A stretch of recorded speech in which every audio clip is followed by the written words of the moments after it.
Hello, അപ്പോൾ എല്ലാവർക്കും ചാനലിലേക്ക് സ്വാഗതം കേട്ടോ. അപ്പോൾ ഇന്നും പറയാൻ പോകുന്ന വീഡിയോ ഗുരുവായൂർ അമ്പലത്തിനെ കുറിച്ചാണ് കേട്ടോ.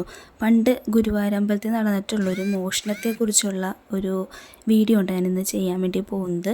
അപ്പോൾ എന്തായാലും നമുക്ക് നേരെ ഈ വീഡിയോയിലേക്ക് പോവാം. 1985 മാർച്ച് 31 ക്ഷേത്രത്തിൽ അതിഭയങ്കരമായ ഒരു മോഷണം നടക്കുകയുണ്ടായി.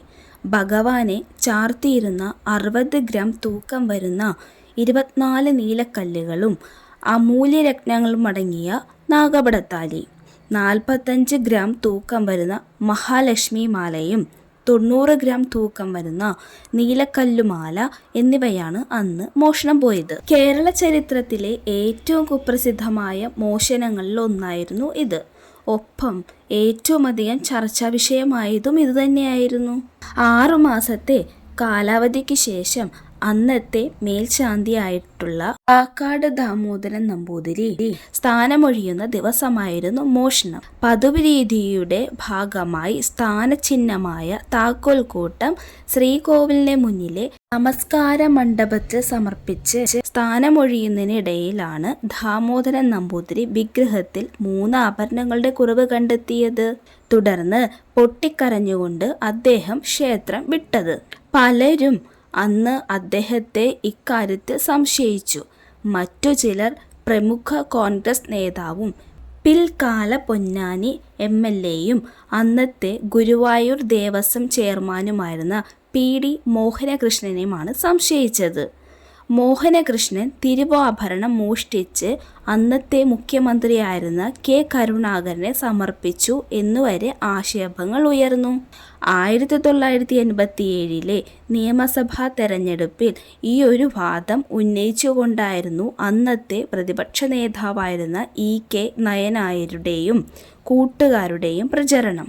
കള്ളക്കരുണാകര, എൻ്റെ തിരുവാഭരണം തിരിച്ചു തരാതെ നീ എന്നെ കാണാൻ വരരുത് എന്ന് ഗുരുവായൂരപ്പൻ കരുണാകരനോട് പറയുന്ന രീതിയിൽ വരെ കാർട്ടൂണുകൾ പ്രചരിച്ചു. ചെപ്പു കിലുക്കണ കരുണാകര, നിന്റെ ചെപ്പ് തുറന്നൊന്നു കാട്ടൂ നീ എന്ന രീതിയിൽ ഗാനങ്ങളും ഇതിനിടയിൽ പ്രത്യക്ഷപ്പെട്ടു. കൂടാതെ ക്ഷേത്രം മേൽശാന്തിയായിരുന്ന ദാമോദരൻ നമ്പൂതിരിയുടെ കയ്യിൽ നിന്നും ദേവസ്വം 5000 രൂപ നഷ്ടപരിഹാരം പിരിച്ചെടുത്തു. കൂടാതെ അദ്ദേഹത്തിൻ്റെ മക്കളായ അനന്തനെയും ദേവദാസനെയും നുണപരിശോധനയ്ക്ക് വിധേയരാക്കി. ദാമോദരൻ നമ്പൂതിരിയുടെ മകളായിട്ടുള്ള സുധയുടെ വിവാഹം മുടങ്ങുകയും ഇല്ലത്ത് പോലീസുകാർ കയറിയിറങ്ങുകയും മനസമാധാനം എന്നത് കുടുംബത്തിന് ഇല്ലാതാവുകയും ചെയ്തു. ഗുരുവായൂരപ്പൻ്റെ പരമഭക്തനായിരുന്ന കരുണാകരനെയും മോഹനകൃഷ്ണനെയും കളിയാക്കിക്കൊണ്ട് 1987 അധികാരത്തിലേറിയ ഇടതുപക്ഷ സർക്കാർ പക്ഷേ ഇക്കാര്യത്തിൽ അലംഭാവം കാണിച്ചു. അന്വേഷണം വേണ്ട പോലെ മുന്നോട്ട് കൊണ്ടുപോകാൻ അവർക്കായില്ല. 1993 കേസ് അന്വേഷിച്ച കുന്നംകുളം മജിസ്ട്രേറ്റ് കോടതി ദാമോദരൻ നമ്പൂതിരിയെയും മക്കളെയും നിരപരാധികളാണെന്ന് കണ്ട് വെറുതെ വിട്ടു. എന്നാൽ ഈ വാർത്ത കേൾക്കാൻ ദാമോദരൻ നമ്പൂതിരി ഉണ്ടായില്ല. 1989 കടുത്ത മനോവേദന മൂലം അദ്ദേഹം അന്തരിച്ചു പോവുകയായിരുന്നു. പിന്നീട് മകൻ ദേവദാസൻ നമ്പൂതിരി 1998 2002 2 വട്ടം മേൽശാന്തിയായി. ദാമോദരൻ നമ്പൂതിരിയുടെ പേരമകനും അനന്തൻ നമ്പൂതിരിയുടെ മകനുമായ ഡോക്ടർ കിരൺ ആനന്ദ് 2022 ആദ്യ അപേക്ഷയിൽ തന്നെ മേൽശാന്തിയായി തിരഞ്ഞെടുക്കപ്പെട്ടു. 1985, 90, 2007 എന്നീ വർഷങ്ങളിൽ ക്ഷേത്രങ്ങളിലെ ദേവപ്രശ്നം നടത്തി. ആ ദേവപ്രശ്നങ്ങളിലെല്ലാം തിരുവാഭരണങ്ങൾ ക്ഷേത്രക്കിണറ്റിലുണ്ടെന്ന് കണ്ടെത്തി. തുടർന്ന് 1990 2013 ക്ഷേത്രക്കിണർ വറ്റിച്ച് പരിശോധനകൾ നടത്തി.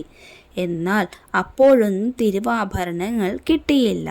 2013 മാർച്ചിൽ നടത്തിയ പരിശോധനയിൽ ക്ഷേത്രക്കിണറ്റിൽ നിന്നും ഏതാനും സാളഗ്രാമങ്ങളും പൂജാപാത്രങ്ങളും മറ്റും ലഭിച്ചു. 2014 ഏപ്രിൽ 25 ക്ഷേത്രക്കിണർ വീണ്ടും വറ്റിച്ച് പരിശോധന നടത്തി.